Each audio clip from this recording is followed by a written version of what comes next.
el día de hoy vamos a dar inicio a la continuidad del diplomado que estamos llevando adelante.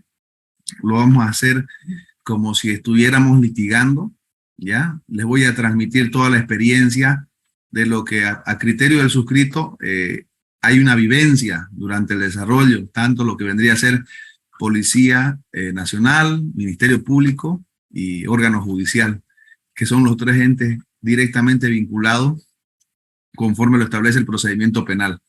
Lo más productivo, nuestra experiencia, con la finalidad de generar un aporte de lo que nosotros hacemos todos los días. Nos vamos a salir un poco de la dogmática y de la doctrina. Vamos a tratar de hacer clases 100% provechosas en función a toda la experiencia de los que estamos presentes.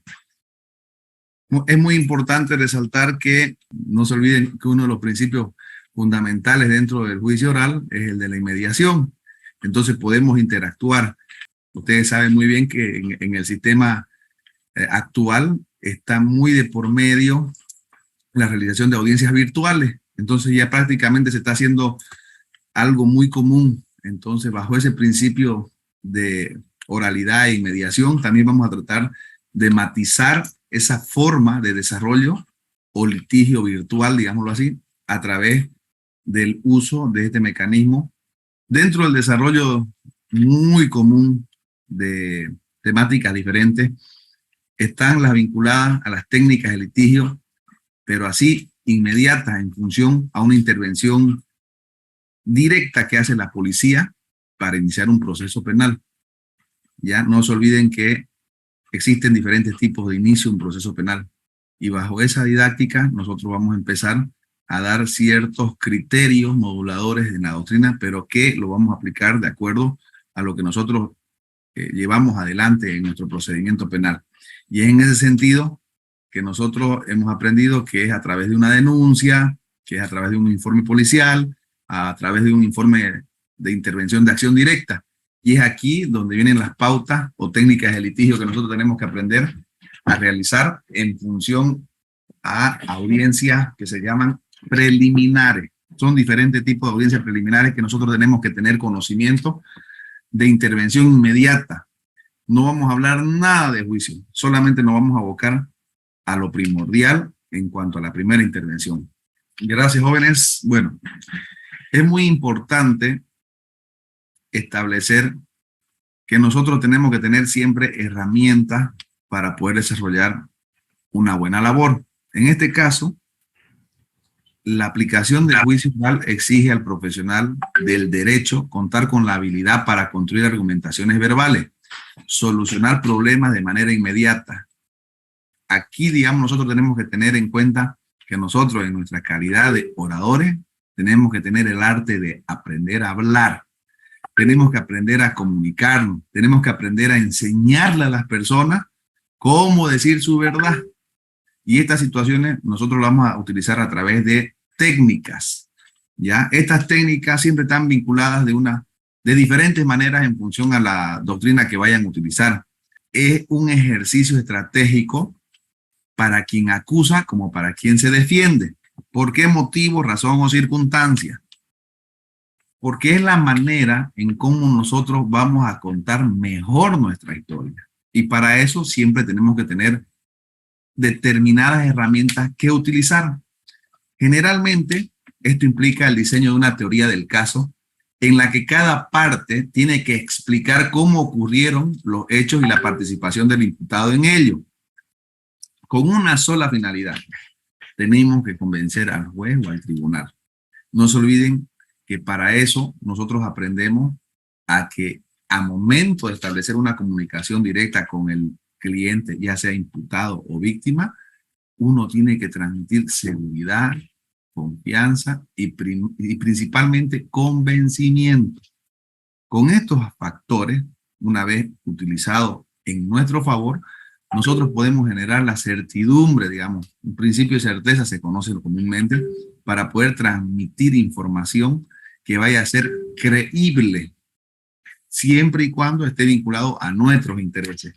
Entonces, dentro de estas técnicas, uno tiene que generar o identificar una cantidad específica.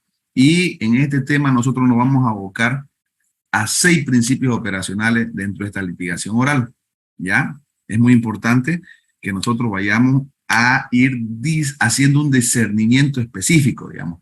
Prepararse desde un punto de vista del juzgador, desarrollando una teoría del caso, seleccionar los temas y las etiquetas que vayamos a utilizar, enfocarnos en los medios probatorios, usar técnicas de narración, enfocarnos en la clave de los hechos y las cuestiones en disputa. En ese sentido es que nosotros tenemos que realizar enfoque, ya sea de forma pericial, testifical o documental. Vamos a dar por hecho que aquí ya todos tenemos un nivel de aprendizaje. Aquí generalmente, de acuerdo a las inscripciones que hemos realizado, todos somos abogados. Entonces ya damos por hecho que esta forma de enfoque que le vamos a dar ya está vinculada a que todos también trabajamos, ¿no? Entonces cuando ya hablamos, por decir, de medios probatorios, ya todos tenemos que tener la lógica de que vamos a hablar de prueba documental, testifical, pericial o material. Entonces, bajo esa perspectiva, nosotros tenemos que tener ese enfoque dirigido directamente a nuestra historia, ¿ya? Entonces, esta situación es importante porque cuando nosotros, por ejemplo, empezamos, ya sea con una denuncia o ya sea con un informe de acción directa policial, lo inmediato de una primera audiencia, a ver, que se les viene en la cabeza, y aquí lo vamos a hacer participativo. ¿Qué sería? ¿Cuál sería en el primer acto, la primera audiencia que se les viene a la cabeza que tendría que haber cuando se inicia un proceso penal, ya sea por denuncia, por informe, por intervención policial o por una acción directa de aprehensión por particular? A ver, ¿quién me puede dar esa respuesta? Declaración del imputado. Bien, es un elemento. ¿Alguien me puede decir, por ejemplo, cuál sería otra audiencia dentro del marco de la litigación oral que tendría que ser preliminar e inmediata? Nos decía bien la doctora Lisset, la declaración del imputado. ¿Qué se puede dar antes? ¿Qué otra actuación podría haber antes de la declaración del imputado? La declaración de la víctima.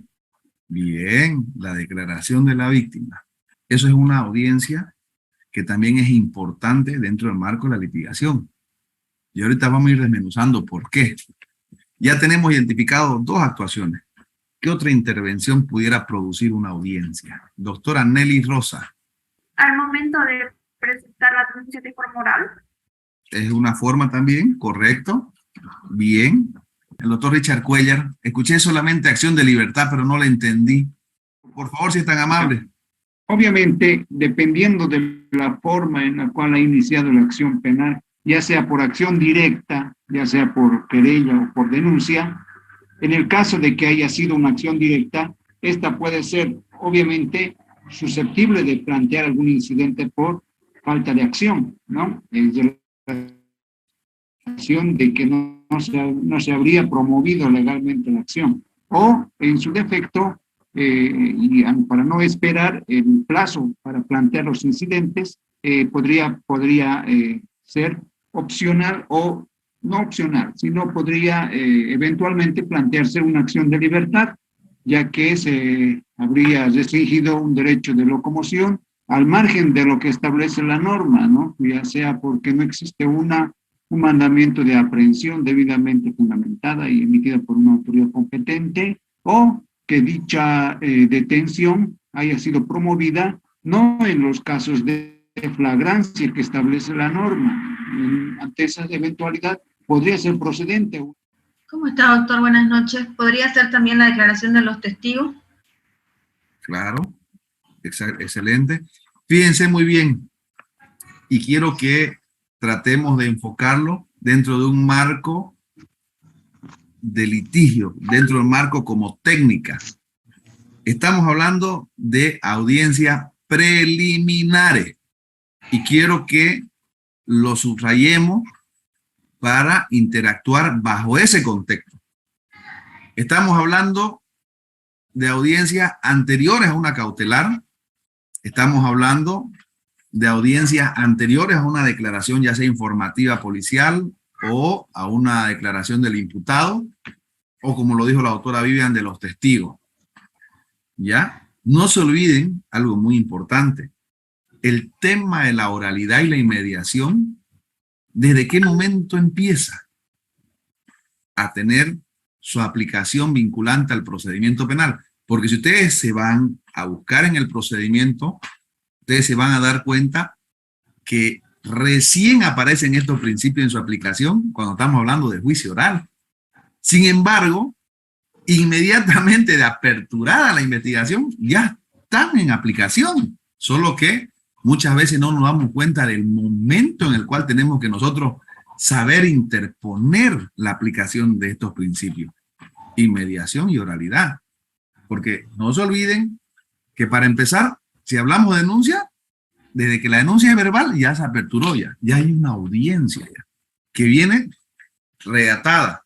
No es lo mismo el cumplimiento de los requisitos formales de una denuncia, donde tenés que relatar un hecho que ya es una mini audiencia, porque está entrevistándote el investigador policial que está en ese momento asignado, a la toma de la declaración informativa de la víctima, cuando el investigador ya asignado toma tu caso y empieza la investigación. Fíjense muy bien, un hecho muy importante abocado al procedimiento.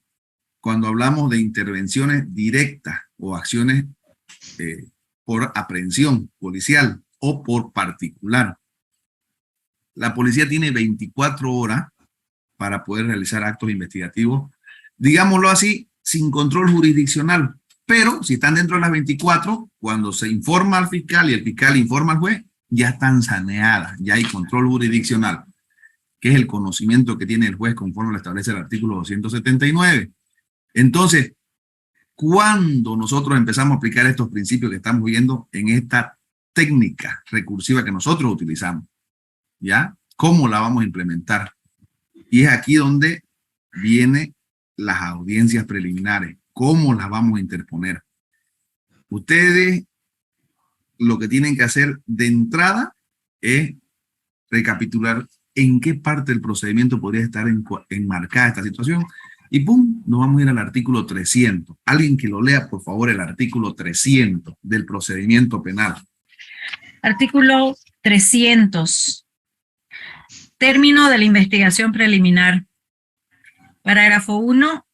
Las investigaciones preliminares efectuadas por la Policía Boliviana deberán concluir en el plazo máximo de 20 días a partir del informe de inicio de investigación al juez de instrucción en lo penal. Dentro de las 24 horas siguientes, la policía remitirá a la Fiscalía los antecedentes y objetos secuestrados, salvo que la o el fiscal disponga en cualquier momento su remisión. Parágrafo 2. La o el juez de instrucción en lo penal, cumplido el plazo establecido en el parágrafo precedente, en orden cronológico, combinará a la o el fiscal del caso a través de la o el fiscal departamental para que en el plazo de 5 días emita resolución conclusiva de la investigación preliminar conforme al artículo 301 del presente código bajo responsabilidad. Si han prestado atención y han seguido el precepto amplio de lo que se acaba de leer, fíjense ustedes que prácticamente es un mini juicio completo. El artículo 300 que habla de la investigación preliminar ya nos dice incluso que va a haber resolución conclusiva. Y obviamente dentro del procedimiento penal, las resoluciones conclusivas están vinculadas a procedimientos abreviados que puede emitirse una sentencia, están vinculadas a las salidas alternativas, ya sea de suspensión condicional del proceso, ¿ya? De un criterio de oportunidad arreglado, de una conciliación. Por eso es que es muy importante que nosotros sepamos identificar cuando dice preliminares. ¿Cuál sería el alcance de lo preliminar? ¿Dónde estaría la diferencia entre un proceso ordinario normal, abocándonos a un procedimiento? Ojo, no nos olvidemos que estamos hablando de delitos de acción pública, ¿no? No nos vayamos a confundir. No estamos hablando de delitos de acción privada en esta fase. ¿Por qué motivo? Porque en los delitos de acción privada no existe la posibilidad de aplicar una investigación preliminar en función al procedimiento. Lo que existe son medios preparatorios de querella, muy diferentes, completamente. No se vayan a equivocar, porque algo muy común, por ejemplo, es que se confunde el trámite normal entre un delito de acción privada con un delito de acción pública. Obviamente los dos se rigen en el procedimiento penal. ¿Se imaginan ustedes? Les voy a dar una gracia para que se interpreten. Que le estén pidiendo al juez de sentencia en su acusación particular o en su querella la ampliación de la complementación de las investigaciones? Y pónganse a pensar, a ver, pasa, aunque ustedes no lo crean. Dicen, señor juez, conforme le establece el artículo número 301, voy a solicitar complemente la investigación preparatoria tomando en cuenta que no me han dado respuesta a mi memorial de oficio de solicitud que le pedí en la medida preparatoria de querella. O sea, tenemos que tener en cuenta esos dos aspectos formales muy diferentes, ¿no? Ahorita solamente nos vamos a abocar a los delitos de acción pública donde interviene la policía y el Ministerio Público, porque en los delitos de acción privada, bueno, tenemos que dar por hecho que todos sabemos y conocemos que no interviene ni el Ministerio Público ni la policía, solamente ya es el resultado de cualquier actividad policial que haya venido en función al cumplimiento de una orden que nosotros hayamos propuesto a través de una medida preparatoria de querella. Eso para generar la diferencia. Entonces, recapitulando, volviendo al tema de la investigación preliminar, ¿cuándo es que se puede identificar dentro de lo preliminar lo más directo a una intervención? ¿Y en cuánto tiempo se puede hacer? Por ejemplo, hablamos, fíjense muy bien, y aquí aplica la posibilidad de lo que vendría a ser todo el trámite para un procedimiento inmediato para delito flagrante. Por eso es que voy a resaltar esta situación. Hablamos de 24 horas que puede realizar una investigación la policía con el Ministerio Público sin conocimiento del juez, pero aquí viene lo importante del minijuicio para hacerlo de aplicación inmediata en delito flagrante, en el hipotético caso de un hecho flagrante. ¿Cuáles son esas audiencias preliminares inmediatas? Que ya las habíamos identificado, la declaración del imputado, lo habían puesto en ese orden, la declaración de la víctima y la declaración de los testigos. Sin embargo, nos estamos olvidando de otros actos directos de intervención policial, que también son audiencias preliminares. Y esos están abocados en función a la labor policial en el cumplimiento de su trabajo de investigación. ¿Cuáles serían entonces ustedes? A ver, a criterio, haciendo el ejercicio mental, si alguien me puede ayudar en ese sentido. Una aprehensión, doctor, un arresto. Exactamente. Una verificación de un lugar donde sucedió el hecho delictivo. Al respecto quería, si es posible considerar dentro de esas actuaciones preliminares un registro del lugar del hecho donde tiene intervención el fiscal, la policía y eventualmente testigos. Ya, pero ahora estamos hablando de audiencias preliminares, digamos, de litigio. Está bien como acta, está bien, pero donde rige el principio de inmediación y la oralidad, ¿dónde las plasmamos?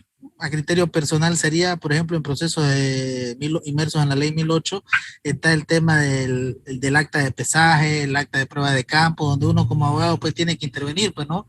Y ya directamente se hace la intervención de forma oral y está la inmediación juntamente con el Ministerio Público y los asignados, y uno de ese momento pues ya está ejerciendo el derecho a la defensa técnica, pues, ¿no? De los clientes. Excelente.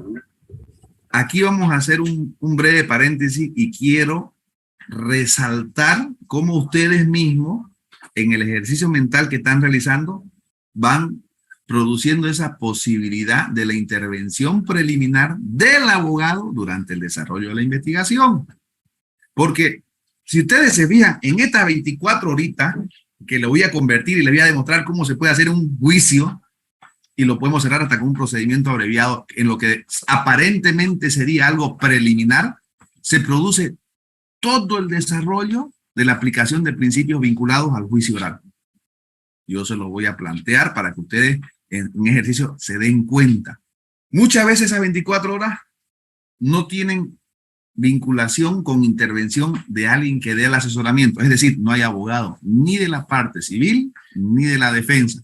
Y solamente lo hacen las instituciones que por ley tienen esa obligación. En otras palabras, la policía hace su intervención, se la pasa al investigador, se la pasa al fiscal de turno, el fiscal de turno informa al juez, resulta que el imputado no tiene abogado, viene el otro aparato estatal que es el de defensa pública, y la típica, ¿no? No sé si han visto ustedes, vienen en estos casos de feminicidio más comunes, ¿no? Pucha, en la primera audiencia, procedimiento abreviado, fíjense ustedes, y ya se acabó el juicio. Ustedes lo ven a través de los medios de comunicación. ¿Es así o no es así? Le estoy dando ejemplos claros. Ahora, ahí es donde nosotros tenemos que aprender a identificar si eso que aparentemente fue justo estaba enmarcado dentro de lo legal, si en el procedimiento se utilizaron los principios de inmediación, de oralidad, seguridad jurídica, derecho a la defensa, si fue debidamente labrada, en qué momento hubo una audiencia en la cual el imputado tuvo conocimiento de todo lo que se hizo conforme a las reglas del debido proceso y el derecho a la defensa. Porque si ustedes se fijan, en 24 horas lo sentencian y la pregunta es, ¿cómo hicieron para notificarlo, digamos, con la denuncia? ¿En qué momento lo notifican con la denuncia? ¿En qué momento él tiene derecho para contestar esa denuncia? ¿En qué momento él puede plantear incidente dentro de esas 24 horas? ¿Por qué el abogado no lo defendió en el momento de decir, por lo menos acreditar tu identidad o tener tu carnet de identidad original, está válido, no está vencido? Cosas así, digamos. O si hubo una imputación formal, que fíjense ustedes la típica, que se equivocaron, digamos, en el antecedente por el copia y pegue, pero ya resulta que está sentenciado porque el acuerdo lo hacen. Me ha tocado corregir, por ejemplo, casos donde imputan por violación, se van a un abreviado por abuso sexual y resulta que lo sentencian por estupro. Todos son hechos similares, pero no es lo mismo. Por eso le digo, no es lo justo, o eso justo no es lo legal. Y es ahí donde nosotros tenemos que ser unos expertos fiscalizadores para ver si dentro de ese análisis que vamos a realizar podemos encontrar la posibilidad de generar legalidad. O sea, darle lo que nos está enseñando el procedimiento de acuerdo a una adecuación técnica, lo que correspondía. Hace un momento me dijeron, por ejemplo, una intervención directa vinculada a una aprehensión. Y fíjense ustedes lo importante que puede ser un acta de aprehensión en una audiencia.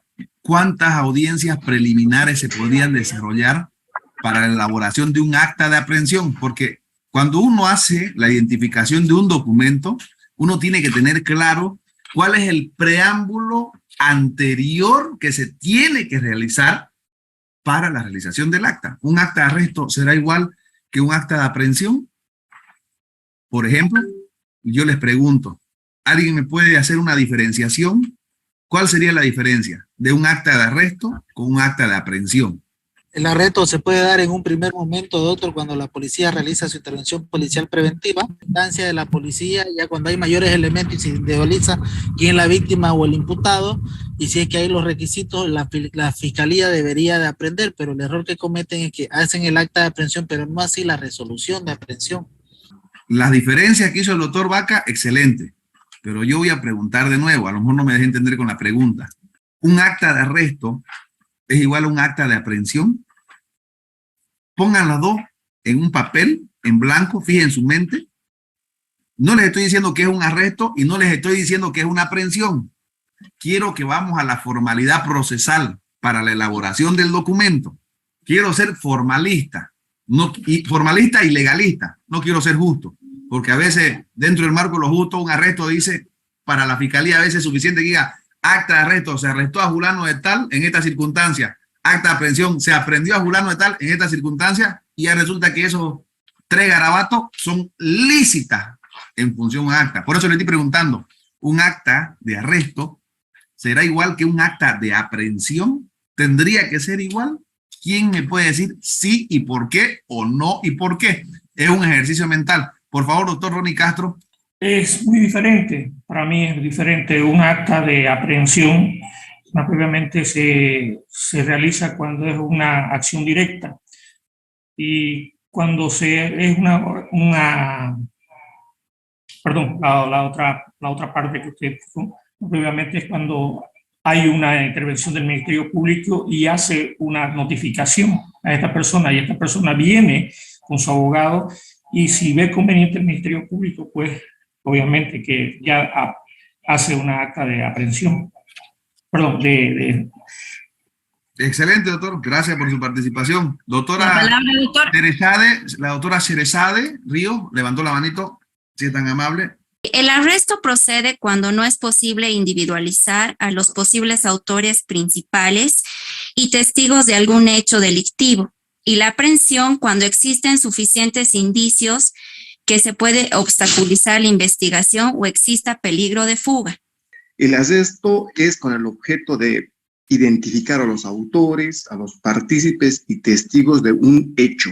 punible. Ahora, la aprehensión por la Fiscalía es cuando existe elementos suficientes después de una declaración informativa en la cual el fiscal puede determinar la aprehensión mediante una resolución fundamentada. Y la diferencia justamente es de que el arresto se cumple a las 8 horas y puede salir en libertad, y en la aprehensión solamente es el juez el que determina la libertad. Gracias, doctor. A usted, doctora María René. Complementando, ¿no? Porque prácticamente lo han dicho todo, la finalidad del arresto es individualizar al presunto, a los presuntos autores, partícipes o testigos de un hecho delictivo, además de impedir que se comuniquen entre sí, que se modifique además el lugar del hecho, ¿no? Eso con la finalidad de individualizar. Una vez realizada la individualización como presuntos autores, recién se procede a la aprehensión, ¿no? Que es una medida de privación de libertad física con la finalidad de poner a la persona prendida a disposición del fiscal. Entonces, la diferencia entre arresto y aprehensión procede contra cualquier persona presente en el lugar, y la aprehensión solamente contra los presuntos autores o partícipes del hecho. En el arresto, en el lugar del hecho delictivo, puede ser dispuesta por el fiscal o por la policía, y en la aprehensión, la policía en hechos delictivos solo puede disponer la aprehensión cuando se trata de delitos flagrantes. Hasta este momento, todos tienen 100. Hacen la diferenciación exacta, están muy ubicados en el contexto y hay un manejo evidente de lo que es un arresto y una aprehensión. Pero yo voy a hacer un poco... Solamente quería resaltar algo, complementar también a lo que decía la doctora María René, que la aprehensión también se da por particulares en delitos flagrantes, doctor. ¿Ya? Entonces, la policía también hace un acta de aprehensión. Cuando hacen una acción directa y se está desarrollando un delito, inmediatamente ellos lo presentan como delito flagrante y corresponde a una aprehensión. Ya lo presentan como un acta de aprehensión. Lo pasan aprendido a la fiscalía, como usualmente lo dicen la policía, ¿no? Y también quiero recalcar también, como le dije, que la aprehensión puede ser también ejecutada por particulares. ¿Quién tiene a mano su procedimiento penal y abre lo que establece el artículo 120? Vamos a ir con el procedimiento. Dice, los actos y diligencias deberán consignarse digitalmente. El acto realizado se hará constar en un acta sucinta que deberá contener: 1. Mención del lugar, fecha, hora, autoridad y parte que asistan al acto procesal. 2. Indicación de las diligencias realizadas y de su resultado. 3. Mención de los lugares, fecha y horas de suspensión y continuación del acto, cuando se trate de actos sucesivos llevados a cabo en un mismo lugar o en distintos lugares. 4. Firma de todos los que participaron en el acto, dejando constancia de la razón de aquel que no firme, de que no la firme, o del que hace o ruego o como testigo de actuación. Dice, salvo disposición contraria, la omisión de estas formalidades solo priva de efecto al acta o torna invalorable su contenido, cuando ellas no puedan ser suplidas con certeza sobre la base de otros elementos de prueba. Las secretarias o los secretarios serán los encargados de redactar la constancia del acta, y esta carecerá de valor sin su firma, sin perjuicio de su responsabilidad personal. Obviamente, el marco de esto que ustedes acaban de leer está vinculado a resoluciones judiciales, ya dentro del ámbito jurisdiccional, ¿no? Pero este conjunto de requisitos también se debe cumplir en los actos investigativos. ¿Por qué? Porque cuando se aplica un arresto o cuando se aplica una aprehensión, ¿qué es lo que se tiene que hacer? El acta del arresto y el acta de la aprehensión. Por eso es que le preguntaba, ¿cuál es la diferencia? No sé si ahora me voy a dejar entender. Entre un acta de arresto y un acta de aprehensión. No les estoy pidiendo la diferencia de los institutos procesales. ¿Cuándo procede un arresto y cuándo procede una aprehensión? No. Yo quiero saber puntual y concretamente, ya acabamos de dar lectura a lo que son las actas. Y quiero explicarle Porque ustedes tienen que aprender a hacer el discernimiento eficaz en el momento oportuno para saber cómo lo van a plantear. Porque esto que les estoy dando yo son herramientas de trabajo inmediato para llegar y empezar a ver si el trabajo que está realizando la policía y la fiscalía está haciendo de acorde a lo que acabamos de leer. Entonces, alguien puede tener la posibilidad de decirme cuál sería la diferencia entre el acta de arresto y el acta de aprehensión, y voy a reiterar, no estoy hablando de los institutos procesales, la tengo clara que toditos sabemos esa diferencia. A lo que entiendo, no debería haber ninguna diferencia, ambas deberían cumplir los mismos requisitos, ¿sí? Gracias. Bien, buen punto. ¿Alguien más que tenga alguna idea similar? Doctor Richard Cuellar. De acuerdo al artículo 120, doctor, no existe alguna diferencia que diga o que explique claramente cuál es el acta o cuál es el documento que se debe realizar cuando existe un arresto o una aprehensión. Es decir, que el 120 establece todos los requisitos que debe contener el acta, ya sea de arresto o puede ser.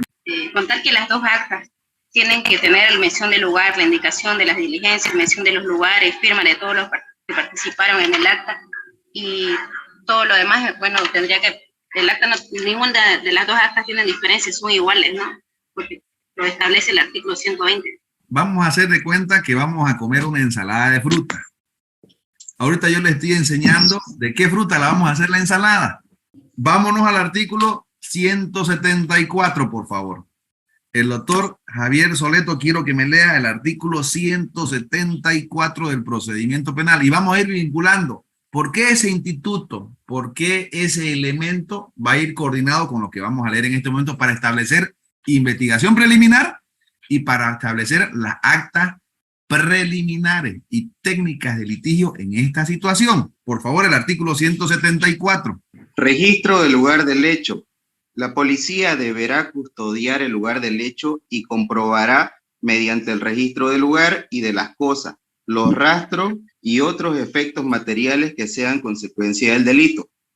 El funcionario policial a cargo del registro elaborará un acta que describa detalladamente el estado de las cosas y, cuando sea posible, recogerá y conservará los elementos probatorios útiles, dejando constancia. Si el hecho produjo efectos materiales, se describirá el estado actual de los objetos, procurando consignar el estado anterior, el modo, tiempo y causa de su desaparición o alteración y los medios de prueba de los cuales se obtuvo ese conocimiento. Se convocará a un testigo hábil para que presencie el registro y firme el acta. Bajo esas formalidades podrá ser incorporada al juicio por su lectura. Excepcionalmente, cuando no sea posible contar con un testigo, se podrá prescindir de su presencia, debiendo asentarse en el acta los motivos. El fiscal concurrirá al lugar del hecho, dirigirá el registro y firmará el acta, actuaciones que podrán realizarse sin su presencia únicamente en los casos de urgencia. Ahora, si ustedes se van dando cuenta, cuando hablamos del acta como elemento constitutivo del resultado de una investigación preliminar y dentro de lo que estábamos vinculando al artículo 300, también hacemos el mismo ejercicio mental con este artículo, que es el registro del lugar del hecho, que también vendría a ser una actividad o una actuación preliminar dentro de la investigación conforme al artículo 300, que les estoy mostrando que vamos construyendo lo que yo les decía inicialmente, digamos un mini juicio, pero con toda la aplicación de los principios, derechos y garantías constitucionales que el debido proceso le da, tanto a la parte civil como a la parte imputada. Yo les estoy enseñando y quiero que ustedes le den esa valoración interpretativa en los dos escenarios del contexto, como si fueran abogados de la víctima y como si fueran abogados del imputado. ¿Por qué motivo, razón o circunstancia? Primero, porque si son abogados de la víctima, ustedes tienen la obligación de ver que todo lo que se está levantando a través de cualquier diligencia preliminar investigativa tiene que estar bien hecha. Y segundo, si son abogados del imputado, tienen que ver si dentro de ese debido proceso se está realizando la actividad del respeto al derecho al debido proceso, a la defensa, y se están cumpliendo con actos que pueden ser pasibles de nulidad y que pueden tumbar el proceso si no se cumplen. Porque nosotros mismos estamos leyendo que existen elementos que pueden causar nulidad durante su desarrollo si no están bien elaboradas.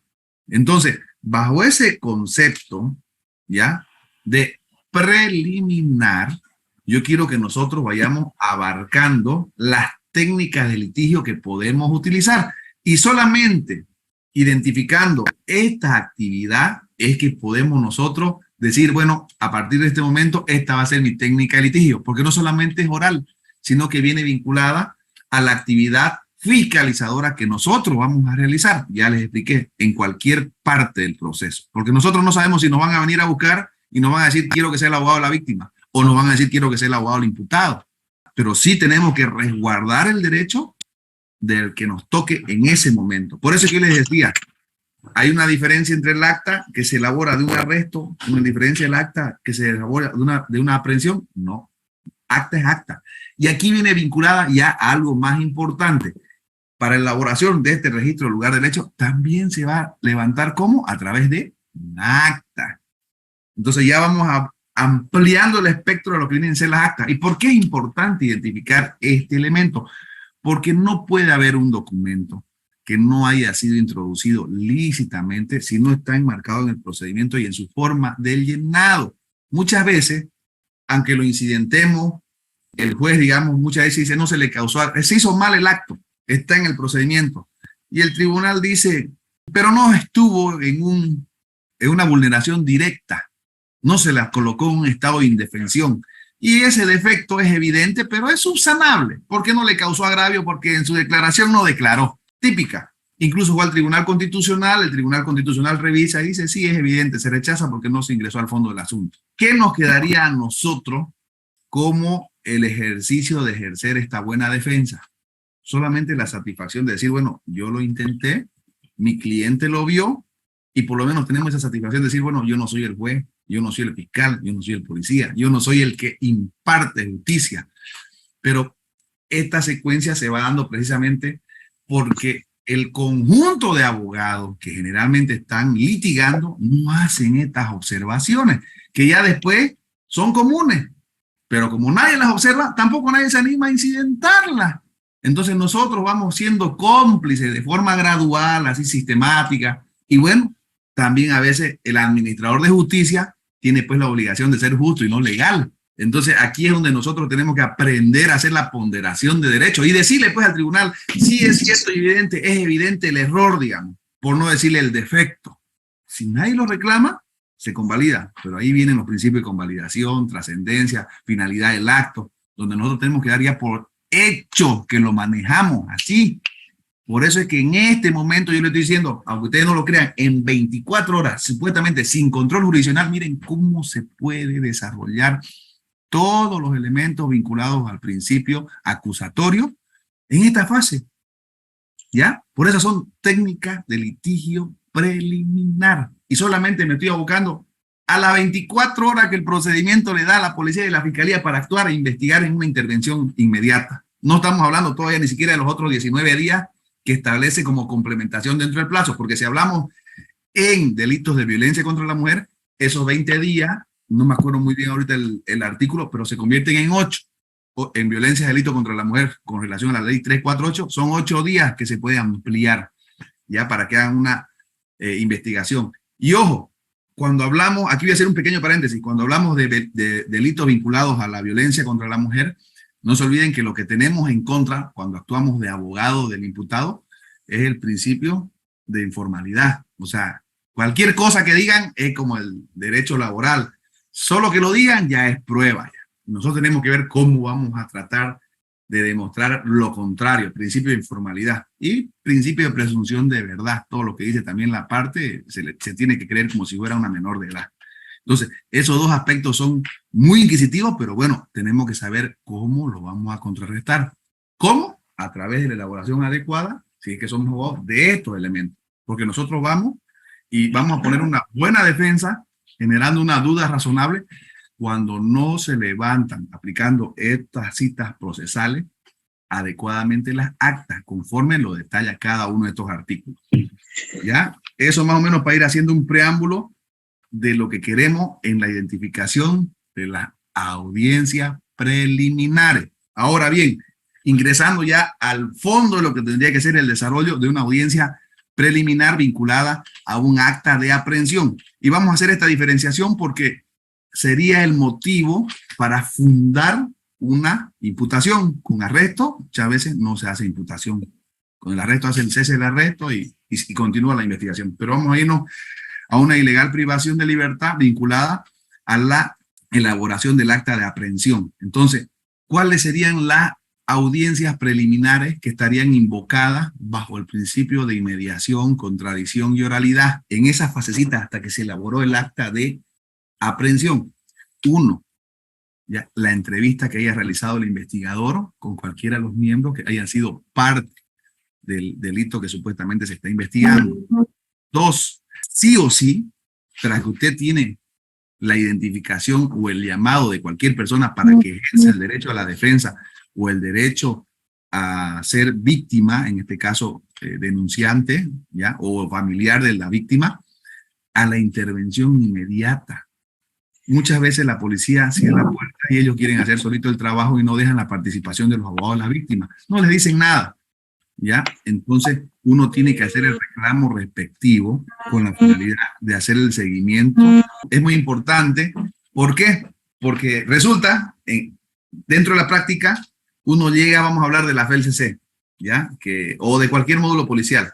Lo llaman y lo primerito con lo que se pilla, digamos, 1 de la mañana, 2 de la mañana, es con la puerta cerrada, ¿no? Y lo primero que le dicen, no, yo vengo como abogado de fulano de tal, él es imputado o él es víctima.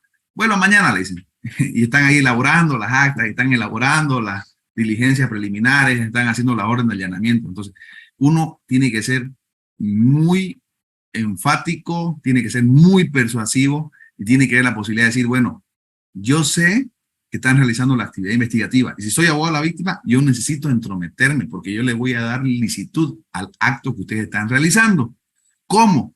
Por ejemplo, ustedes, de entrada, ustedes díganle así con propiedad. No están dando cumplimiento a la elaboración de las actas, las están haciendo mal, no están haciendo firmar al testigo. Si bien el fiscal no está presente, ustedes no están poniendo adecuadamente el llenado de las actas. Ya el abogado de la defensa no tiene que ser pues vivo. El abogado de la defensa ya me dijo que iba a incidentar la nulidad del acto. ¿Por qué? Porque no está haciendo firmar un testigo de actuación. Ya entonces ustedes tienen que dar por hecho situaciones como que son motivos después de incidencia en la audiencia de medida cautelar. Porque yo les digo una cosa, muchas veces, y todos los que han litigado se van a poder dar cuenta, que al momento uno de revisar adecuadamente los datos, se equivocan hasta en el número de casos. Sí, evidentemente, no sería algo trascendental, claro, en nuestro sistema no es trascendental porque es un error de typeo, la típica, no se equivocó al transcribir, copió mal la plantilla. Para mí, si eso lo aplicamos en Estados Unidos, en Brasil o en Europa, no puede. Ese es un defecto que está sujeto a responsabilidad del funcionario que no supo elaborar el acto. Pero no, acá en nuestro sistema, solamente cuando tenemos el favor de alguien puede ser implementado como una nulidad. Sin embargo, no, es un error de typeo. Pero nosotros, ¿cómo podemos incidir en que eso pueda prevalecerse? ¿Por qué? Porque tenemos que estar encima de la observación y nunca tenemos que cansar de denunciarlo. Muchas veces se equivocan en los nombres. Muchas veces se equivocan en la identificación de las fechas. Muchas veces no les ponen fecha. Entonces, todas esas cuestiones, ustedes lo acaban de leer, son sujetas en la realización para que no sean introducidas de forma lícita. A ver, vamos a hacer una rememoración de la última partecita del artículo 120. Dice, la omisión de estas formalidades solo priva de efecto al acta o torna invalorable su contenido. Ahora, yo les pregunto, ¿será que hay que descifrar esto? ¿Será que hay que dar interpretación para decir, pero fue un error de typeo? Bueno, es ahí donde nosotros tenemos la necesidad de resguardar nuestra capacidad a través de conocimiento. ¿Por qué? Porque yo le estoy dando las herramientas necesarias de que su incumplimiento podría generar una nulidad siempre y cuando el planteamiento esté correcto, esté adecuado y sea consistente. Entonces eso es lo que ustedes tienen que aprender a delimitar para poder realizar dentro de una técnica de litigio en esta fase preliminar adecuada conforme al documento que van a revisar. Estamos hablando de procesos vinculados a flagrancia o a intervención directa para que se pueda materializar un procedimiento inmediato en delito flagrante. Por eso es que yo me voy a enfocar preliminar, ¿ya? ¿Alguna pregunta hasta este momento? En el tema de las actas, quisiera yo acotar que nosotros como abogados no debemos subestimarlas, como usted dice, y no debemos seguir la cadena de darlas por bien hecho, por más que el Tribunal Constitucional se haya pronunciado al respecto. Somos nosotros los encargados de velar por los derechos y las garantías, por más que ahora nuestros incidentes nos salgan improcedentes, infundados. Yo me acuerdo hace muchos años, cuando litigaba yo en defensa pública, incidentábamos nosotros todo. En los casos particularmente de 1008, las actas mal llenadas de cadenas de custodio, que no tenían la firma, que no tenían la hora, que no tenían sello de fiscal, y los tribunales de aquella época concedían los incidentes interpuestos e inclusive declaraban absoluciones. ¿Por qué? Aplicando la teoría del árbol envenenado o fruto prohibido, ¿no es cierto?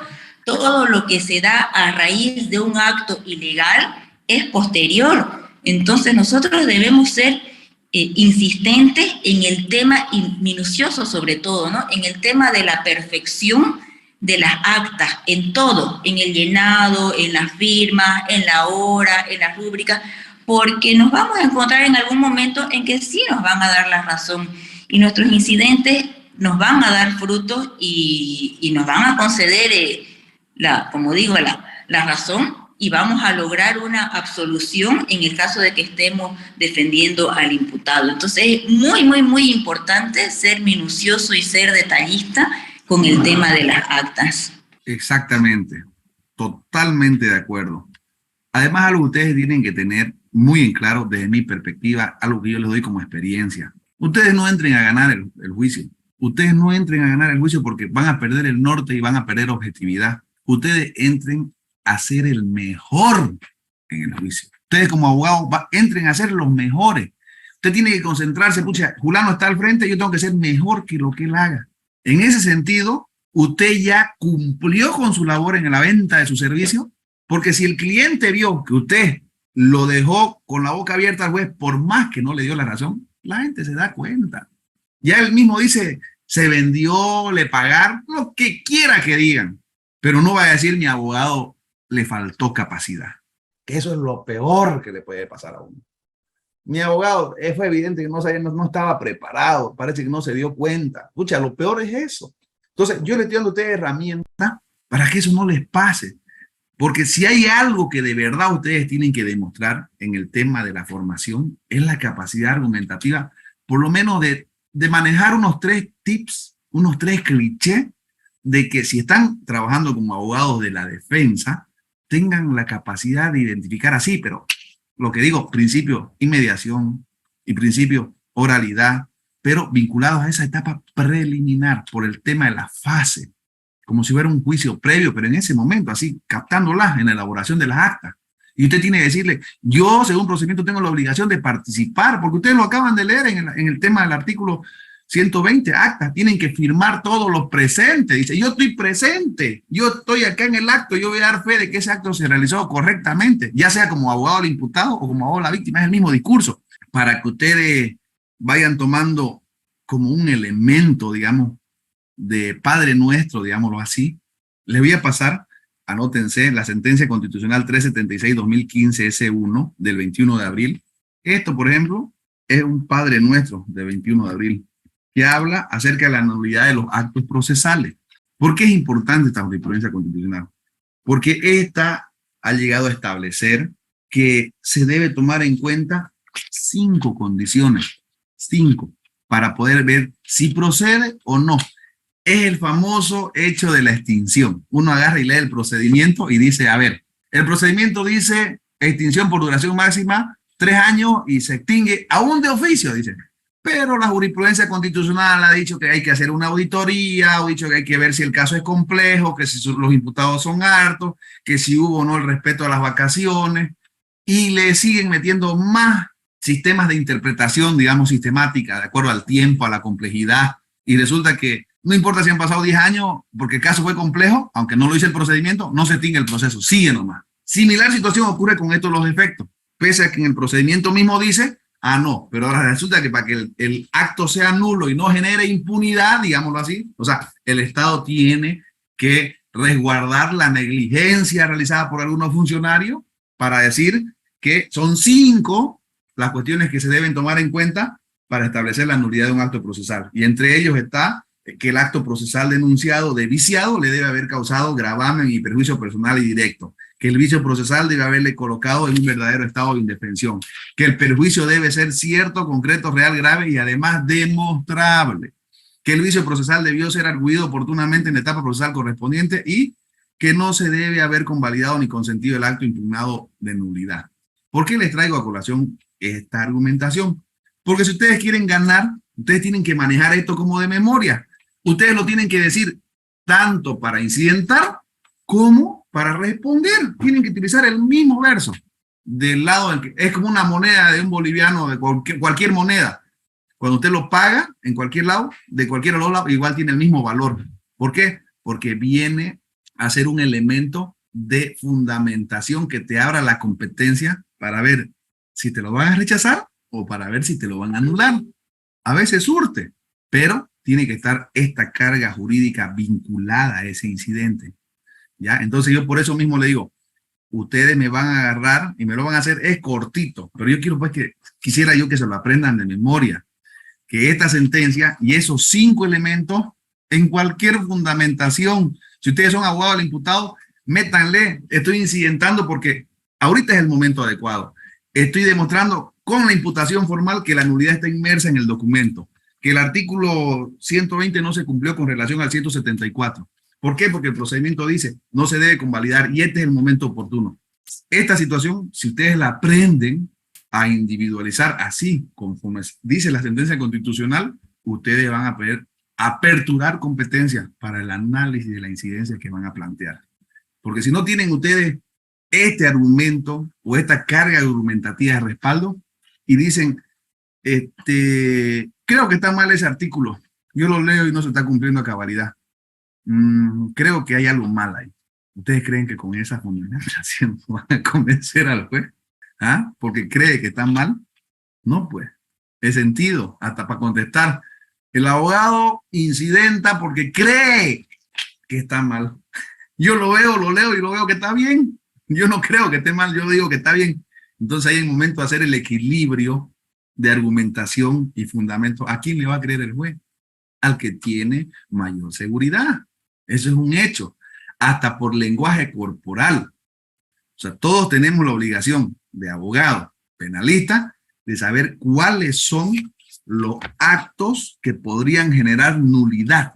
Entonces, ¿cómo lo identificamos y en qué circunstancias? Eso es una obligación de nosotros. Eso es como saber cuál es el contenido de una denuncia. Esto es como saber cuáles son los requisitos y las condiciones de validez. Entonces, sí o sí tenemos que saberlo esto. Y esto le va a servir siempre, no ahorita, siempre, en cautelar, en apelación, en cesación, en amparo, en acciones de libertad, en todo les va a servir esta carga argumentativa. Entonces, apréndansela de memoria. Sentencia constitucional número 376-2015-S1 del 21 de abril. Por ejemplo, a mí me ha tocado y he tratado de intervenir en las actas, especialmente las de 1008. Me ha tocado a veces toparme con tenientes o capitán. Inmediatamente ellos me manifiestan que no, para nada no podés intervenir, y he tratado de fundar esos artículos que usted estaba prenombrando, y de igual manera, digamos. Pero ¿cómo puedo yo hacer simplemente de manera verbal, hacer conocer que mi persona intentó participar en las actas y que fue negado por el policía asignado? Nada más. No me queda más, porque ellos prácticamente hacen lo que con todo respeto, ¿no? Algunos policías, lo que se les da la gana. Ya, le voy a contestar con procedimiento. Si es arresto, estamos hablando de 8 horas para la toma de la declaración del imputado. ¿Ya? Si es aprehensión, podríamos hablar de 12 horas. Entonces, el momento oportuno para hacer resaltar, digamos, en calidad ya sea de víctima o de imputado, la primera intervención dentro de una investigación preliminar es al momento de la audiencia de la toma de la declaración informativa del imputado. Porque no se olviden que este acto procesal está vinculado al artículo 92, 95 y 97. No le vamos a dar lectura porque ya sobreentendemos cuál es el aspecto y más que todo lo preponderante del derecho a la defensa que vincula esta norma procesal. ¿En qué sentido? Se entiende que cuando está tu declaración conforme al 92, 95 y 97, está el cuaderno de investigación a disposición de la defensa y del imputado. Entonces es el momento oportuno o el primer filtro para hacer una queja ante el representante del Ministerio Público, que en este caso vendría a ser el director funcional de la investigación. Entonces es ahí donde uno puede agarrar y puede decir, mire, se ha llenado mal el acta. Mire, no es el reflejo de lo que evidentemente se estaba colectando. Mire, no está la firma de un testigo de actuación. Mire, aquí el fiscal aparentemente no ha firmado porque supuestamente es un lugar lejano. Y sin embargo, vos estás ahí en el momento de la declaración informativa y el fiscal está ahí. Entonces, esa situación puede prevalecer y puede dar dos resultados. La primera, si sos abogado de la víctima, que se corrija, excelente. Pero si sos abogado del imputado, lo oportuno, lo conveniente y lo adecuado es quedarse calladito y no decir nada, porque si lo reclamas, obviamente pues te lo van a sanear y va a ir cuando estés mirándolo en la cautelar. Pero si tú estabas mal, va a decir, yo le dije que lo corrijan, ya está corregido. No se olviden, por eso es muy importante, que viene el principio de convalidación y el principio de trascendencia. Cuando uno reclama, muchos confundimos. ¿Y qué hacemos? Reclamamos con la finalidad de que se anule y de generar impunidad. Pues esa no es la esencia de la incidencia, de la vulneración al debido proceso, del incumplimiento a la norma procesal. Se supone que si se anula es con la finalidad de que se vuelva a realizar el acto. Entonces, la lógica es que nosotros tenemos que tener en la cabeza cuándo vamos a utilizar y cómo vamos a utilizar estos mecanismos de defensa, que son más que todo dilatorios, porque se tienen que hacer de nuevo. Obviamente, hay actos que por su naturaleza no se pueden repetir. Por ejemplo, una prueba de absorción atómica, digamos, un ejemplo, ¿no? Es una sola vez y no es más. Si lo anulaste ya no se puede hacer 2 veces, ¿no ves? O una prueba de luminol, generalmente, en un tema de asesinato, cuando estamos buscando sangre, igual no se puede hacer 2 veces. Entonces, uno por eso tiene que tener ahí la capacidad y la perspectiva de hacer ese análisis. Usted bien lo decía, doctor, yo quiero hacerlo, insertar, digamos, la observación y no me dicen y no me dan la palabra y no me tiran bola, en otras palabras. Entonces, uno tiene que, lamentablemente, dejar plasmada su situación. Yo, por ejemplo, ¿qué hacía? Me imputaba, no me daban y esto es criterio propio, esto es lo que dice la jurisprudencia. ¿En qué calidad está su abogado? ¿En qué calidad está su cliente? Vamos a suponer que es un arrestado en primera instancia, porque nada raro, te dicen, está arrestado y resulta que pasó mañana la cautelar y todo el tiempo estuvo aprendido, nunca dice el acta de arresto, te hicieron el acta directamente el acta de aprehensión.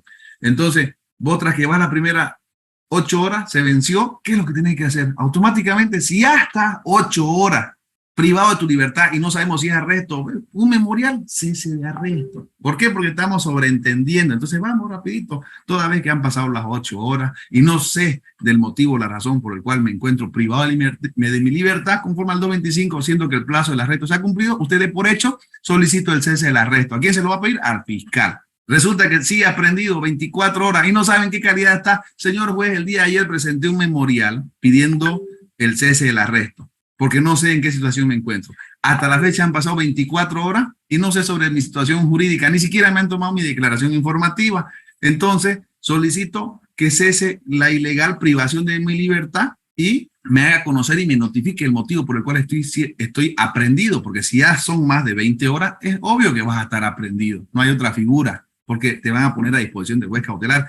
Entonces, con esos 2 documentos vos llegás a una audiencia cautelar y ya estás generando prueba, primero de tu estado de indefensión, verificable, real, evidente, porque hasta ese momento si has reclamado es porque no sabías cuál era el motivo de tu detención. porque nunca te notificaron con nada, pero ya lo probaste presentando esos documentos. Entonces ahí hay una responsabilidad del funcionario. Ojo, vamos a suponer que te dan la razón, pero eso no significa que esa nulidad vaya a generar impunidad. Y ahí voy a ser categórico y enfático.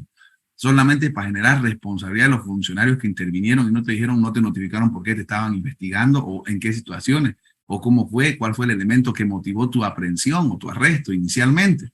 Pero voy a dejarte plasmada esa posibilidad de generar la responsabilidad del funcionario que vulneró el derecho a la defensa o el debido proceso vinculado al conocimiento que vos tenías que tener de por qué motivo estabas detenido o privado de tu libertad en las celdas policiales. Es muy importante identificar que cuando hablamos de técnicas de litigación, no solamente la vinculemos a la capacidad vinculada al tema de la oralidad, sino que tiene que estar también vinculada al tema de la capacidad de identificación del acto que nosotros tenemos que tener. No es lo mismo ahorita un proceso de 1008, un proceso de violencia familiar, un proceso de accidente de tránsito, un proceso de aduana y para concluir un proceso de medio ambiente. Fíjense ustedes, con el mismo procedimiento penal les he nombrado 5 áreas completamente diferentes, pero es el mismo procedimiento penal. En esencia, lo neurálgico estaría vinculado al tema del cumplimiento de plazo. Entonces, ahí es donde nosotros tenemos que enfocar nuestra atención.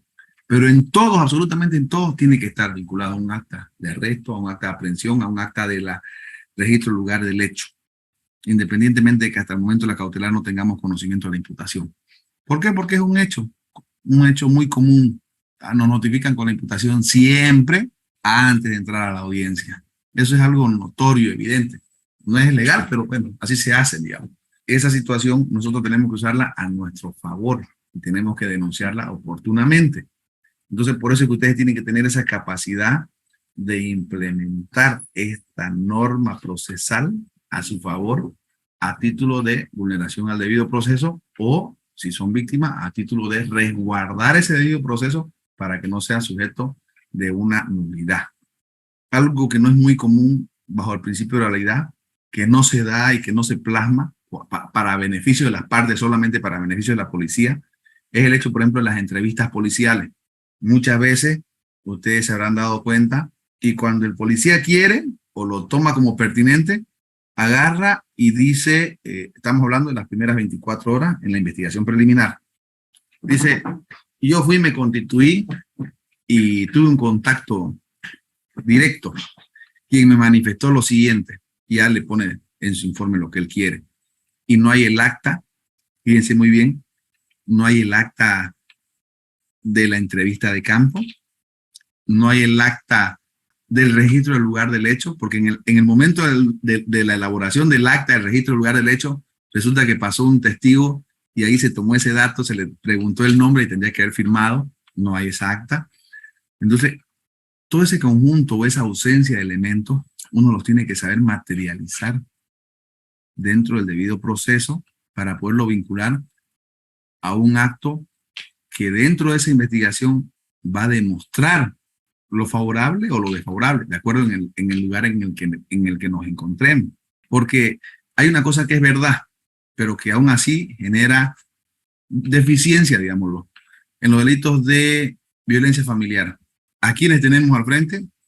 Fiscalía, SLIM, Defensoría de la Mujer, a veces tenemos ahí el Ministerio o la Casa de la Mujer, o sea, son 3 o 4 instituciones que representan a la mujer, que a veces se constituyen en parte, pero a momento de probar, conforme lo establece el artículo 6 del procedimiento penal, quien acusa tiene la obligación de probar y el ser sujetos que se constituyen en parte civil tendrían la obligación de inmiscuirse en ese trabajo y no sembrar duda, ¿no? Más bien sembrar certeza. Entonces nosotros cuando ya hacemos esas observaciones y le demostramos que los 4 no pudieron generar convicción dentro del marco de la legalidad en apego a la cita que hemos leído, eso es lo que genera que haya dentro del marco de la presunción de inocencia una posibilidad de interpretación favorable Porque en teoría la presunción de inocencia debe regir, aunque vamos a la cautelar y es una presunción de culpabilidad total, ¿no? En teoría, quien acusa tiene la obligación de probar, conforme al 231, incluso hasta para los riesgos procesales. El procedimiento es claro y dice que quien acusa tiene la obligación de demostrar. Ahora, supuestamente, en teoría, uno tiene que ir a la audiencia cautelar y es la policía, la fiscalía y todos los sujetos que se consideran víctimas los que tienen que probar que el señor no va a vivir, que el señor no va a trabajar, que el señor no se va a ausentar del país. Pero la realidad, ¿cuál es? Es real, todos tienen que irse nomás con su domiciliario, con su certificación, o sea, al estilo antiguo nomás, al estilo inquisitivo. Esa es la realidad. Ese es el contraste que nosotros tenemos que machacar, como lo decía la doctora Romané hace un momento. O sea, hay que machacar porque constitucionalmente ese mecanismo, el Estado supuestamente, bajo ese marco de constitucionalidad o convencionalidad, respetando siempre el principio, valor o ponderación de derecho, nos da, es un manto, que por lo menos en doctrina o constitucional lo tenemos que utilizar, aunque el juzgador sea justo y no legal, porque obviamente vamos a suponer que es un hecho delictivo de connotación social y un asesinato o una violación, y con sus deficiencias, digamos que fue en Cabeza, o que fue en una provincia donde la policía no tiene los medios necesarios, pero una buena filmada, un buen celular, y ya lo vieron en la escena, y ya con eso la plena prueba demostrado, aunque no importa cómo se obtuvo la prueba, digamos, no importa, fue a través de los medios sociales, contaminada, editada, no importa, pero ya, es justo y no hay duda de que él lo hizo. Entonces, ¿cómo nosotros en ese marco de tratar de generar debido proceso contra todo lo que vendría a ser la legalidad, es que asumiríamos una defensa de esa naturaleza? Es como tirarse contra el muro. Yo voy a incidentar. Todo el mundo lo ve y yo como abogado me van a escupir incluso en la cara. Pero yo quiero que se respete el principio de legalidad. ¿Por qué? Porque el Estado le está diciendo a la policía, a la fiscalía, al Instituto de Investigaciones Forenses, al SLIN y ramas anexas, Ministerio de Gobierno, Ministerio de Justicia, de Transparencia. Son hasta 9 instituciones del Estado que tienen la obligación de cumplir ese debido proceso. No es que porque salió el videíto en las redes sociales y eso es prueba y lo vamos a sentenciar con eso. No, por más que sea completamente indudable que él lo cometió, ya que la muestra está ahí, pero eso pues no es prueba.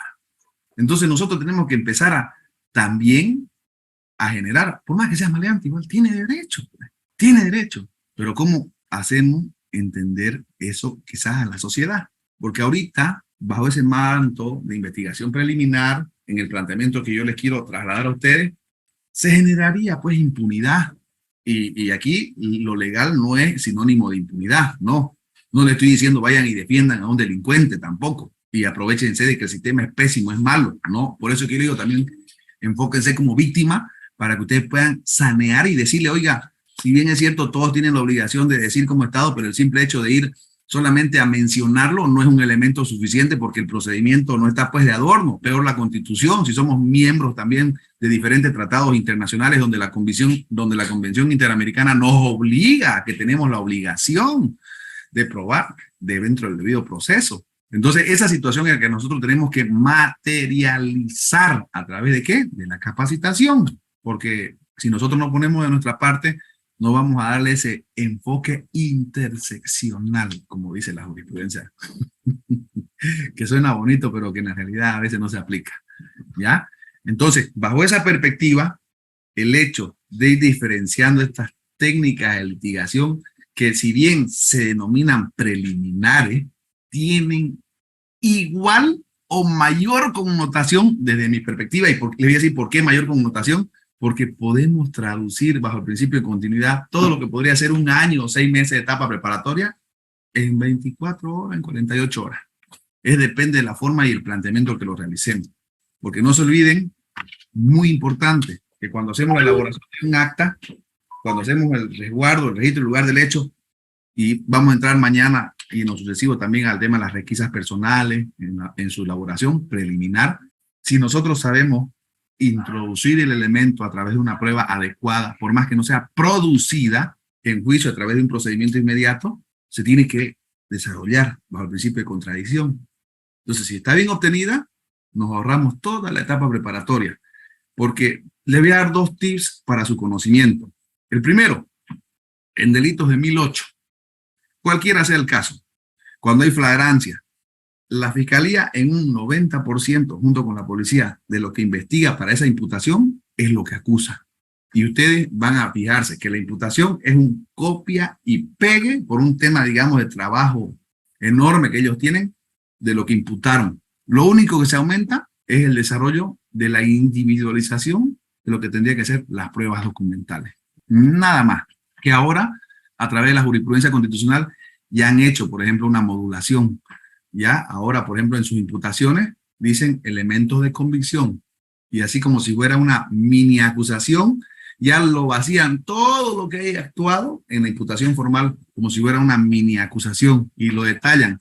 Denuncia, declaración, requerimiento y así sucesivamente. Ya lo describen. Prácticamente es lo que va a ser su acusación a futuro. El tema está en cómo nosotros le damos la interpretación para aprender a hacer la individualización de lo que podría ser la responsabilidad penal vinculado a los elementos colectados en la investigación, que son los que yo quiero que ustedes aprendan a observar. Por eso es que les estoy dando a entender de forma reiterada, clara y concisa cómo tienen que observar estos elementos. Yo sé que me están viendo, ¿no? Pero otra cosa es como hagan de cuenta que me miran a los ojos y les voy a transmitir otra comunicación, esa que es principal. Chao miedo. Seguridad se llama. Si ustedes aprenden a tener la seguridad en el argumento que van a aprender en estas 6 clases conmigo, porque les voy a dar un clichecito que ustedes se van a dar cuenta. A la audiencia que vayan, van a ir con carga argumentativa. Y conforme lo establece la ley 1173 en su aplicación moderna con la ley 1443 que han implementado, ustedes van a poder desarrollar una fundamentación de 5 a 10 minutos, pero rica en esencia. Eso, rica en esencia. Y lo van a poder ver cuando lean la 376-2015. No es una sentencia larguísima, por si acaso. Por eso yo quiero que ustedes solamente me identifiquen en 5 líneas. No le estoy diciendo háganme un resumen de la sentencia, no. Identifiquen cómo se puede hacer para establecer nulidad o para evitar la nulidad. Sencillo, es la misma moneda, es una cara de 2 monedas que yo quiero que la aprendan, pero en esa versión, interpretando la jurisprudencia, porque ahí ustedes van a identificar agravio, van a establecer análisis del caso en concreto y la fundamentación, cómo se ingresa a hacer la interpretación. Entonces, con esa perspectiva es que yo les estoy transmitiendo la forma de cómo ustedes pueden optar por este mecanismo de interpretación, ya sea procesal o ya sea constitucional. Volviendo un poco en un tema de retroalimentación, identifiquemos el acta, la posibilidad de la nulidad, con la interpretación que establece la jurisprudencia. Entonces yo voy a ir más allá para que esto que les voy a transmitir sea parte de lo que ustedes pueden utilizar como un elemento de fundamentación o argumentación jurídica. Usted, lo que yo le transmita es como decir copia y pegue, métanselo a su cabeza, copia y pegue, es venta, se llama servicio. Se llama servicio. El 120, para cualquier acto del procedimiento penal, en el punto 4 dice, firma de todos los que participaron en el acto. ¿Por qué es trascendental este elemento? Primero, hasta para cobrar. Y se los transmito. Porque mientras más actos ustedes demuestren su participación, ustedes pueden regirse en función al colegio, al arancel del colegio de abogados. Si quieren lo pueden hacer por etapa, si quieren lo pueden hacer por acto, si quieren lo pueden hacer por cuantía y las otras diferentes formas. Yo he aprendido que la mejor forma de demostrar a veces trabajo cuando no se ve que uno está encima del proceso de manera permanente es decirle al cliente, mire, esta es mi participación y darle unas 10 hojas por lo menos. Mire, yo he intervenido en estos 10 actos, tome, acá está, fotocopia donde yo he firmado por usted. Es una forma. Entonces, como primer punto. Como segundo punto, cuando no se cumple este requisito, ustedes tienen la posibilidad de aperturar la competencia a través de esta fundamentación.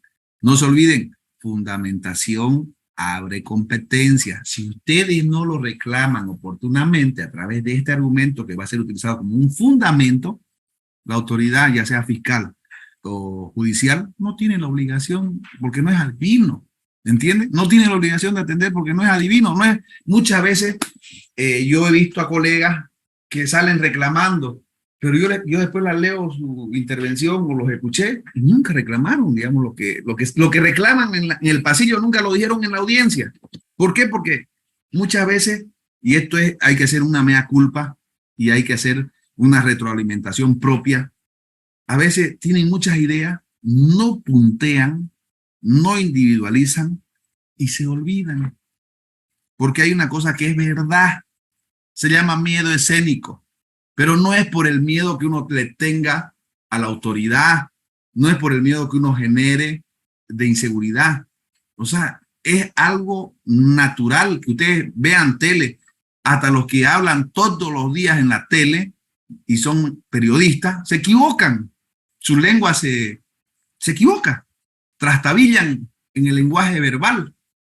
Imagínense nosotros si no tenemos ese ejercicio y no lo punteamos y nos olvidamos, lo único que vamos a demostrar es incapacidad. Entonces, por eso es que nosotros tenemos que focalizar, y alguien que muy atinadamente desea hacerlo bien, para que cualquier persona que escuche diga, ah, qué pendejo, individualiza 5 puntos que ustedes individualicen y que le pongan 2 minutos por punto, aunque se lo sepan de memoria, pero si le dan el lenguaje corporal necesario, si le dan la apertura vinculada a cualquier documento, ustedes van a lograr una buena fundamentación que tenga esa carga argumentativa que les vaya a permitir y obligar al juez a que se pronuncie, para que se enmarque a lo que dice el artículo 124 de la fundamentación del procedimiento penal.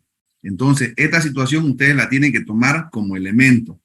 Y el tercer punto, también vinculado a este numeral 4, que lo vamos a resaltar, dice, dejando constancia de las razones de aquel que no la firme o del que lo hace a rego o como testigo de actuación. ¿Qué significa esto? Que si fulano o sultano, dentro de las actas como testigos presenciales o como testigos, digámoslo así, de primera instancia o entrevistas policiales, no pusieron su nombre, por lo menos que diga, pero estaba fulano y sultano o 2 personas X no identificadas, que porque no fueron identificadas, están contando en el acta, pero sí son presenciales. Entonces, obviamente que esa situación a futuro va a generar un acto investigativo, independientemente del policía o del fiscal o del juez que esté conociendo el caso. Porque no se olviden, los procesos, precisamente en su connotación, si bien son escriturados con elaboración de acta, independientemente del principio de contradicción, inmediación y oralidad, tienen la finalidad de dejar la información como un elemento plasmado que puede ser reproducido por cualquier sujeto de que se considerara parte.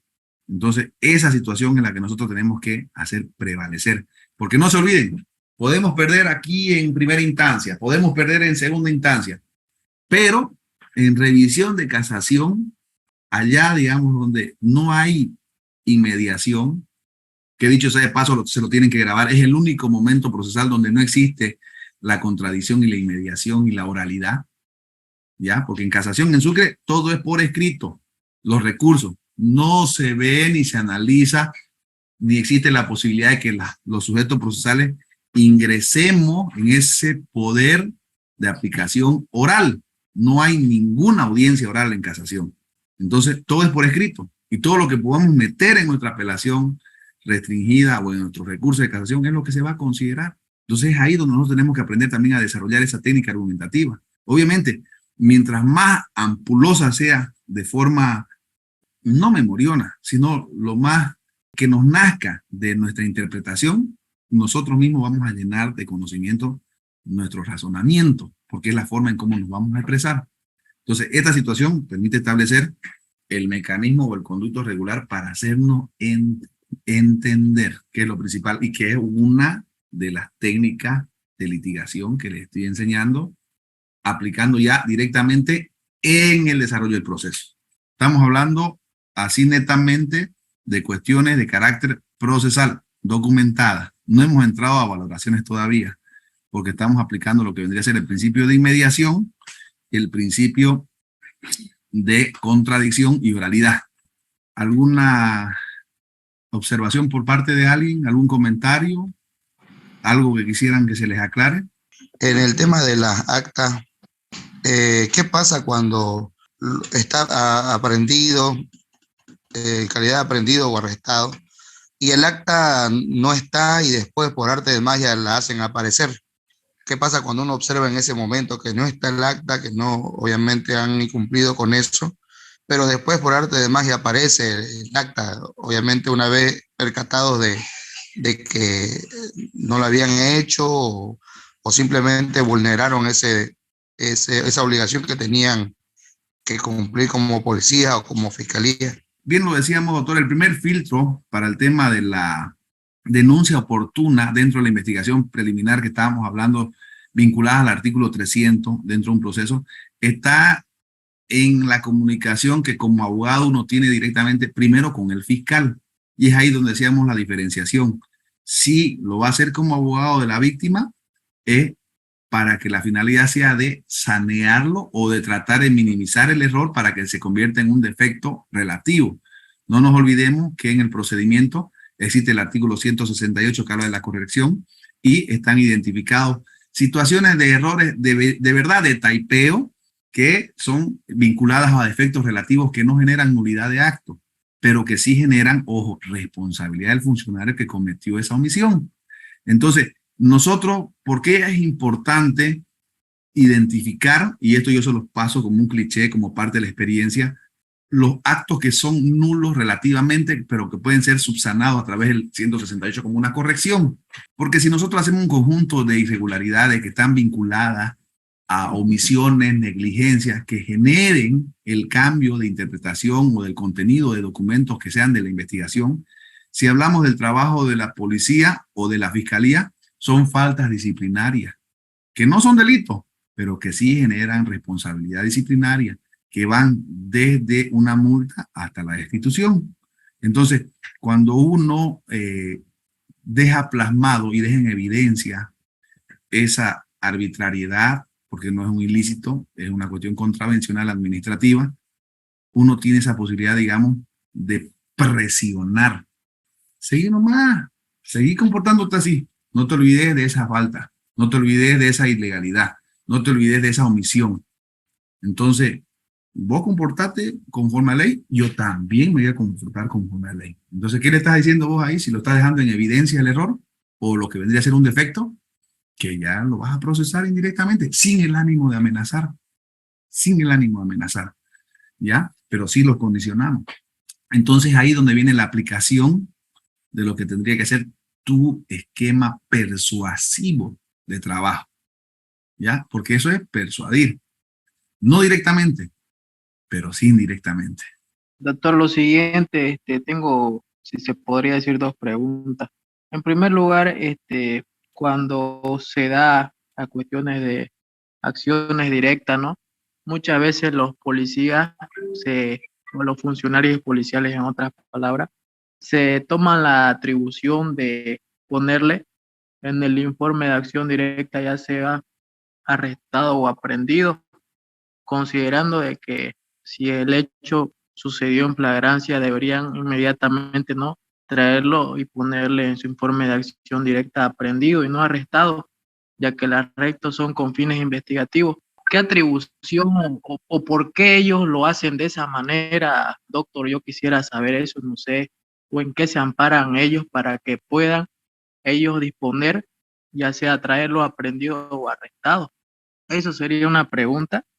Y con relación a las actas de requisas de vehículos, igual, doctor, muchas veces los funcionarios policiales, sin tener ya sea una orden o alguna circular, hacen lo que se llama esto, separan, ¿no?, ahí los policías y empiezan a hacer requisas. ¿No sería esto lo que sería la requisa mediante una circular para que puedan hacer esto, levantar su acta? Con relación a la primera parte, el artículo 295 del procedimiento penal habla claramente sobre las facultades de la intervención policial preventiva y lo identifica en 12, digámoslo así, en 12 figuras. Ya está en el artículo 295. Y esto tiene que estar vinculado al artículo 296 y al 297 del procedimiento penal. Ahí está detalladamente. No ingresamos ahorita a hacer el análisis de fondo porque podemos estar 2 horas tranquilamente. Y con relación a la segunda parte, nuevamente, esas facultades policiales que ya a través de la jurisprudencia han sido individualizadas, cuando serían unas cuestiones de carácter contravencional policial o la apertura de un proceso judicial a través de una acción directa o una denuncia, están vinculadas también al cumplimiento de estas facultades. Lo más importante de esta situación es que dentro del marco constitucional no podemos pasar por alto que la misma Constitución le da pues precisamente esa labor de resguardar a la entidad policial. No hace falta, como te dice, que haya una circular.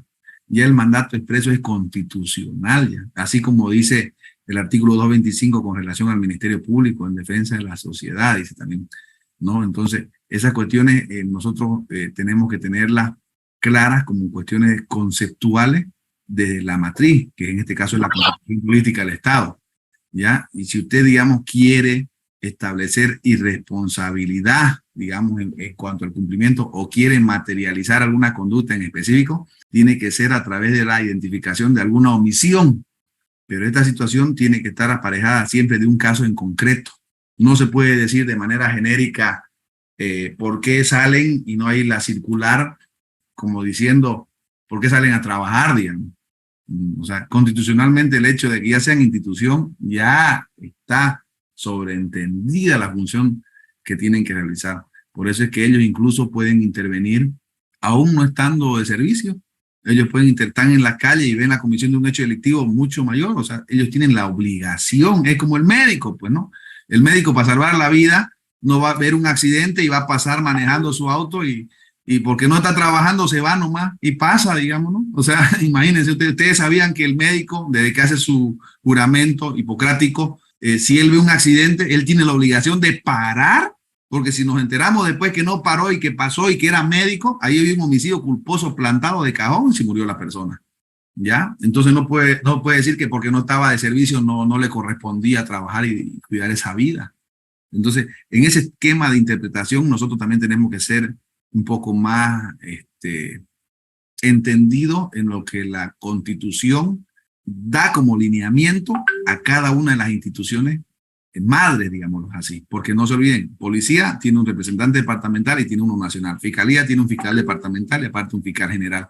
Entonces, bajo esos lineamientos constitucionales nosotros tenemos que generar ese tipo de interpretación normativa para ver cómo es que se va a desarrollar.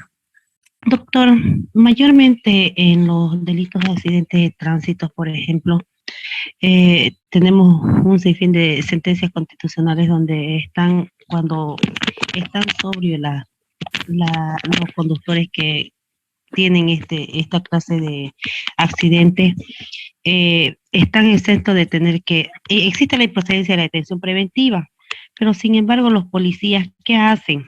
En un modo de extorsión, no sé si es la palabra correcta, doctor, lo primero que hacen es pasar el informe con aprehensión ante la fiscalía cuando saben de que el test de alcoholemia salió negativo y todo, vulnerando pues un sinfín de derechos y garantías constitucionales, porque si bien es cierto que los accidentes de tránsito pues no, nadie lo tiene programado para que pueda suceder o hacer daño a otra persona, ¿no?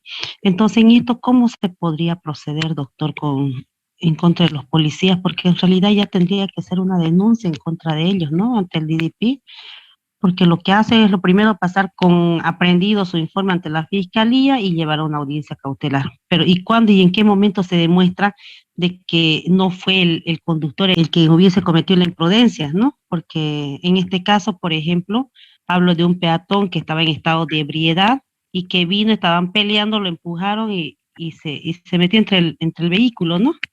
Entonces, en estos casos, doctor, ¿qué es lo que se puede hacer? A ver, para materializar más o menos un esquema de interpretación generalizada, yo le voy a dar una pauta de un entendimiento general. No le voy a dar una respuesta directa a su pregunta, porque tenemos que aprender más o menos nosotros, dentro del marco de la legalidad, a tratar de ser lo más equilibrado y neutro posible, porque ahí es cuando ganamos respeto.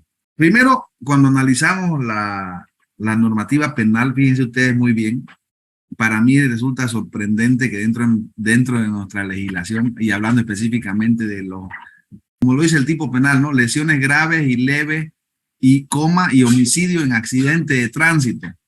Y en la primera parte habla cuando está en estado sobrio. Y en la segunda parte habla que existe un agravante cuando está en estado de ebriedad. Y ahí hay una contradicción o una incongruencia muy grande desde mi perspectiva. En doctrina, nosotros hemos aprendido qué es el dolo y qué es la culpa. En doctrina. Y se entiende que en doctrina el dolo y la culpa son dos elementos constitutivos muy importantes para establecer la responsabilidad penal de cualquier delito. Lo que yo no entiendo, no concibo y me sorprende de este artículo, tenemos un delito doloso y al mismo tiempo también en el mismo artículo tenemos un delito culposo y son un mismo tipo penal. ¿Por qué digo eso?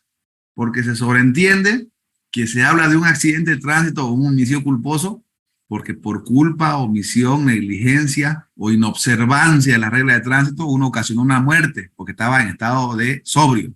Y después el mismo artículo dice que se agrava y cambia la pena cuando está en estado de ebriedad.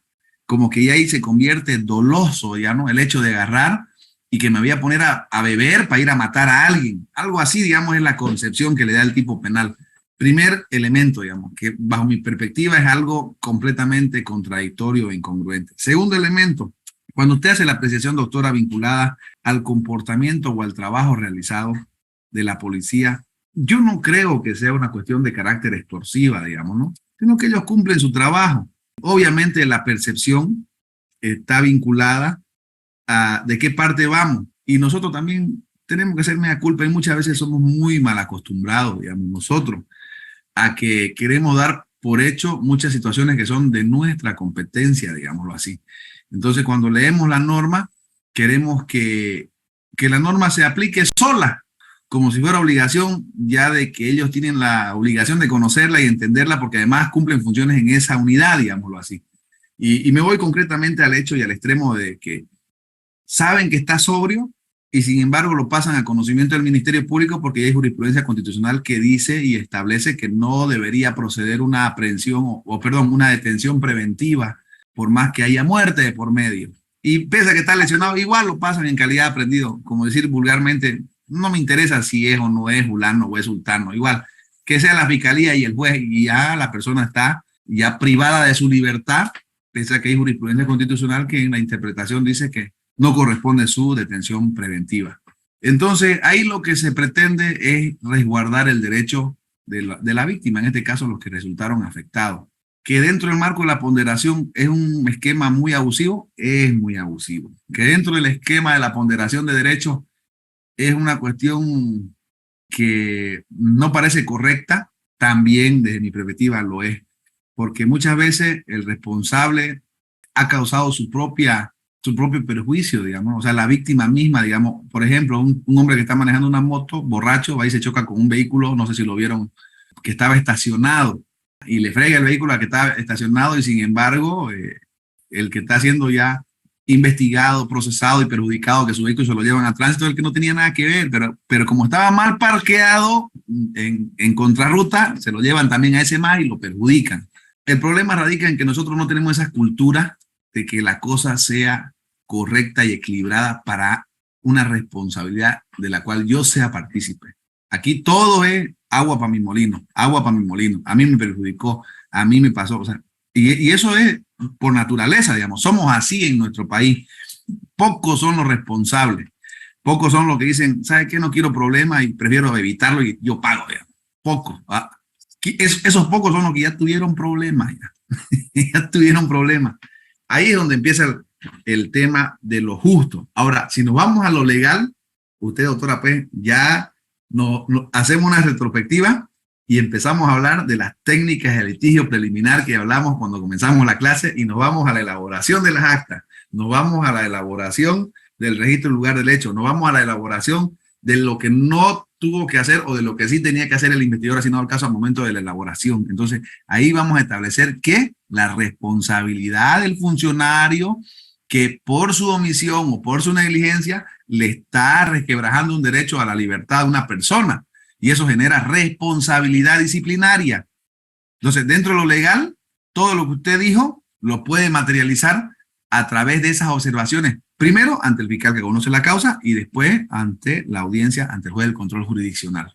Esa más o menos sería el conducto regular, hablando de lo legal, que puede terminar desencadenando en una orden o un oficio de remisión de antecedentes ante la unidad del DGP por esas arbitrariedades que comete la policía cuando en realidad no correspondía a una aprehensión, digámoslo así, que amerite la tramitación de una audiencia cautelar, porque muchos se agarran de ese sofisma jurídico procesal que todo aprendido tiene que pasar a conocimiento del juez conforme al artículo 228 del procedimiento penal, quien es el único que puede ordenar la libertad. Porque así dice el procedimiento. Eso se lo quieren hacer ¿cuándo? Cuando quieren joder, cuando no les da la gana de hacer la cosa correcta.